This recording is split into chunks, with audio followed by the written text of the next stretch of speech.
সংস্কার কমিশন সমূহের সুপারিশসমূহ বিবেচনা ও গ্রহণের লক্ষ্যে জাতীয় ঐকমত্য কমিশন গঠন করেছে সরকার। এতে প্রধান উপদেষ্টা অধ্যাপক ডক্টর মোহাম্মদ ইউনূসকে সভাপতি এবং সংবিধান সংস্কার কমিশন প্রধান অধ্যাপক আলী রিয়াজকে সহসভাপতি করা হয়েছে।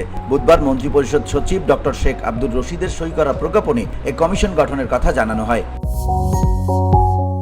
এতে বলা হয়েছে, বাংলাদেশ সরকার সংস্কার কমিশন সমূহের সুপারিশসমূহ বিবেচনা অন্তর্বর্তী সরকারের প্রধান উপদেষ্টার অনুমোদন ক্রমে জাতীয় ঐকমত্য কমিশন গঠন করল। অন্তর্বর্তী সরকারের প্রধান উপদেষ্টার অনুমোদন ক্রমে জাতীয় ঐকমত্য কমিশন গঠন করল। সদস্য হিসেবে রয়েছেন জনপ্রশাসন সংস্কার কমিশন প্রধান আব্দুল মুহিত চৌধুরী, পুলিশ সংস্কার কমিশন প্রধান সফররাজ হোসেন, নির্বাচন ব্যবস্থা সংস্কার কমিশন প্রধান ডক্টর বদিউল আলম মজুমদার, বিচার বিভাগ সংস্কার কমিশন বিচারপতি ইমদাদুল হক, দুর্নীতি দমন কমিশন সংস্কার কমিশন প্রধান ডক্টর ইফতেখারুজ্জামান। প্রজ্ঞাপনে আরো বলা হয়, কমিশন 15 ফেব্রুয়ারি থেকে কাজ শুরু করবে।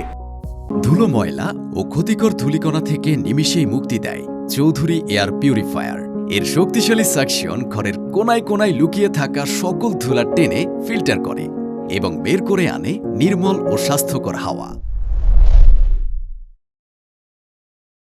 কমিশন আগামী নির্বাচনকে সামনে রেখে নির্বাচন ব্যবস্থা, পুলিশ, বিচার বিভাগ, জনপ্রশাসন, সংবিধান ও দুর্নীতি দমন বিষয়ে সংস্কারের জন্য গঠিত কমিশনগুলোর সুপারিশসমূহ বিবেচনা ও গ্রহণের লক্ষ্যে জাতীয় ঐকমত্য গঠনের জন্য রাজনৈতিক দল ও শক্তিসমূহের সঙ্গে আলোচনা করবে এবং এই মর্মে পদক্ষেপ সুপারিশ করবে। কমিশনের কার্যালয় সরকার কর্তৃক নির্ধারিত হবে।